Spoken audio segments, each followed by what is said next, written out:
Christian, bonsoir. Bonsoir. Les commentaires de Chantal Spitz, c'est toute la richesse de la Polynésie? Toute la richesse d'un écrivain. Si un écrivain n'a rien à dire et ne provoque pas, je crois qu'il a aucune chance d'exister. Bon, en plus là, sur le sujet, mettre Chantal au milieu de Loti et de Gauguin, c'est quand même un petit peu... un peu de provoque. Et à ce niveau-là, je pense qu'elle a un peu de répondant aussi. Elle est à l'image de la Polynésie dans son ensemble? Je sais pas, elle est à son image. Je pense qu'elle se veut également une voix de ce qu'elle vit, de ce qu'elle ressent. Est-ce que c'est l'image de la Polynésie? Moi, j'ai tendance à penser que oui. Du reste, on peut considérer que l'ensemble des écrivains sont un petit peu des précurseurs. Oui, mais je veux dire, pas seulement à Tahiti, partout dans le monde. Encore une fois, il faut avoir quelque chose à dire pour écrire. Et je crois que Chantal est vraiment dans ce rôle. Elle a beaucoup de choses à dire, en effet. Comment elle est perçue justement par les critiques en métropole? Alors là, c'est un long travail, puisque il faut malheureusement comprendre que des nouveautés en France, il y en a plusieurs milliers par an, des nouveaux auteurs aussi. Il faut aussi admettre que les médias sont quand même concentrés sur une petite cinquantaine d'auteurs et que le reste, c'est pas facile de percer. Donc c'est un travail, mais elle commence à se faire un nom. C'est un petit cercle qui s'élargit au fur et à mesure. Encore une fois, c'est de la longue haleine. J'ai lu des articles sur elle, notamment dans Le Monde. Bien sûr, Alain Beuve-Méry, qui était là dernièrement au Salon du Livre, a parlé d'elle. Aujourd'hui, c'est l'écrivain polynésien d'abord la plus médiatique et probablement qui a le plus de chances de pouvoir percer. Encore une fois, c'est une femme qui a des choses à dire, mais c'est aussi une travailleuse.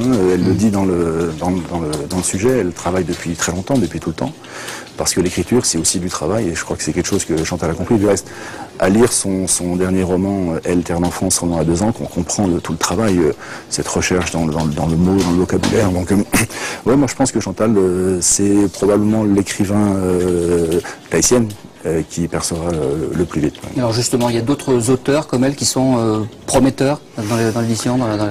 Alors, à Tahiti, il y a quelques auteurs qui sont prometteurs. Le problème, c'est qu'il ne suffit pas de faire un livre pour être...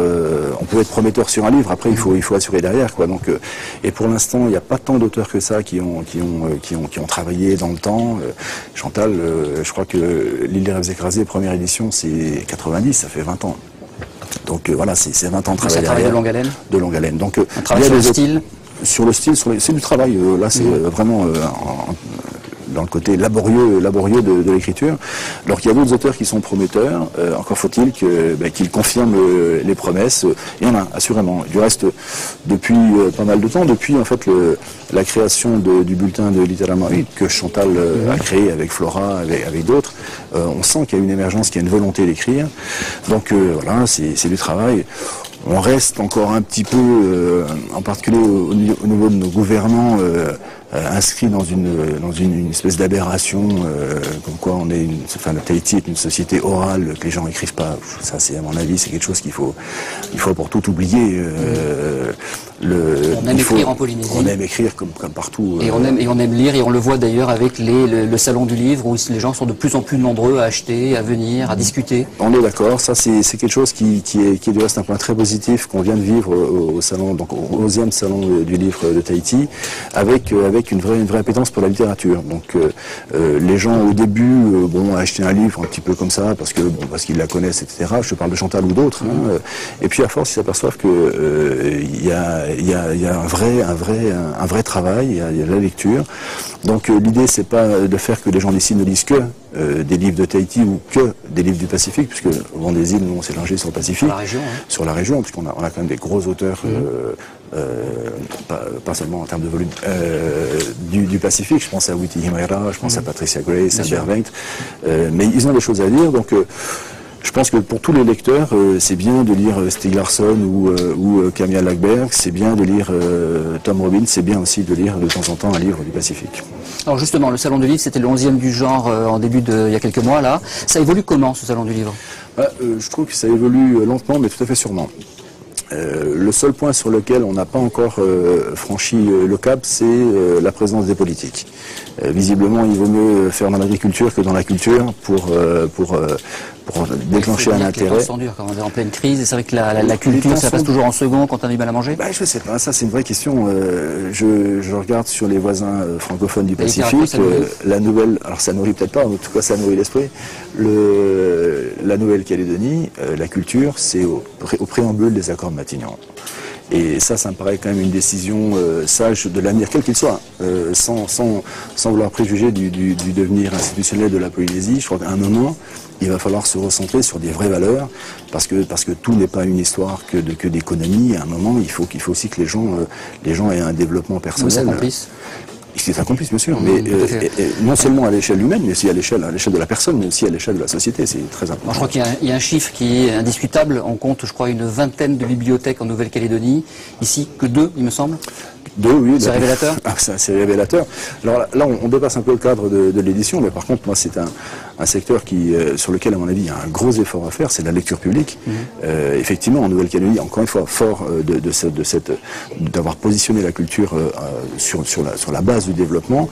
Il y a eu derrière tout un programme d'équipement en médiathèque, tout ça rondement mené. Bon, il faut dire aussi qu'en Nouvelle-Calédonie, tout ça a été porté par la ministre de la Culture, ancienne vice-présidente, Mme Dewe-Gorodé, qui a vraiment impulsé. Que nous, je pense qu'aujourd'hui, on n'a pas encore trouvé notre politique qui pourrait avoir une politique culturelle ambitieuse. Alors certes, on a des pans de la culture qui sont relativement bien traités. Il y en a d'autres, à mon avis, insuffisants. C'est le grand drame de Jérémona à la Maison de la Culture, d'avoir un tout petit espace alors qu'il y a une demande. Je crois qu'ils font 90 000 entrées, c'est énorme. Oui, c'est beaucoup. La BU, Bibliothèque d'Université, bien que pour beaucoup de gens, la BU, c'est... Mais oui, mais... On a toujours l'impression que c'est réservé pour les étudiants. Pourtant non. Mais bon, il en faudrait partout. Il en faut un travaux, c'est une évidence. Il faudrait dans toutes les communes qu'il y ait une bibliothèque.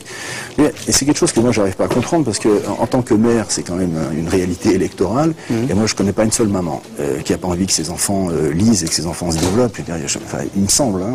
Et pourtant, il y a peut-être 2 ou 3 mairies, il y a Papara, il y a 2 ou 3 mairies qui sont vraiment motivées. A priori, alors justement, qu'est-ce qu'on pourrait espérer? Ce sera ma dernière question. Qu'est-ce que l'on pourrait espérer pour le monde de l'édition, pour la lecture, pour la culture en général en Polynésie? Qu'il y ait quelqu'un qui a un porte-étendard, quelqu'un qui représente tout cela? Alors ça, c'est sans doute la version qui irait le plus vite, c'est que Chantal devienne un auteur réputé, non seulement en France, mais dans le monde. Elle est déjà traduite en anglais et publiée en Nouvelle-Zélande.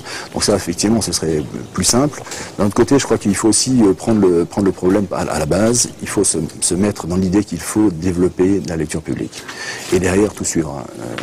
Non seulement le développement et l'harmonie sociale, mais derrière aussi la réalité de l'édition, de l'écriture, parce que une fois que ce sera parti, j'ai confiance. Non.